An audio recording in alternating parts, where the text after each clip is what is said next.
ក្នុងពេលនេះសូមប្រកាសនាងគឺជាសងសាហើយក៏មិនអោយអ្នកណាប៉ះពាល់ជីវ៉ាក្រៅពីខ្ញុំបានទេរឿងនេះខ្ញុំមិនមែនលលេហើយក៏មិនមែនឈុនសំដែរ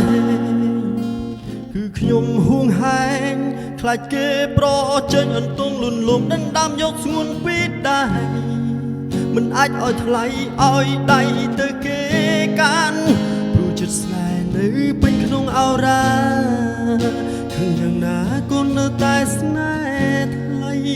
ប្រច័នអូនរៀងរាល់ថ្ងៃបងដឹងថាខំតែបងទ្រាំមិនបានស្ទើររំសាពេលណាអូននៅក្បែរគេពេលណាអូននៅក្បែរប្រុងថ្មីដឹងទេចិត្តនេះស្ទើរឈួតលំ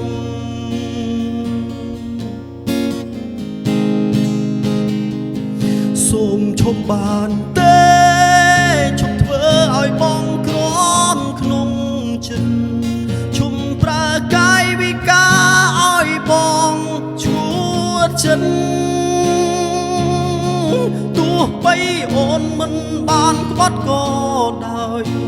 តែបងសូមផ្ដាំទៅមានសួនឲ្យហើយប្រអាចស្និទ្ធត្រានត្រើយគឺមានតែរូបបងម្នាក់គត់តែស្នេហ៍ទៅបងធ្វើយ៉ាងនេះសូមអូនមេត្តាផងឈរវីដល់ប្រងស្មងស្នេហ៍គ្មានពីបី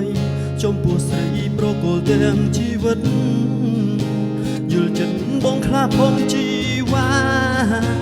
នឹងអូនបែកខឹងនឹងបងប្រកាន់នឹងបងធ្វើអ្វីថ្លៃធ្វើ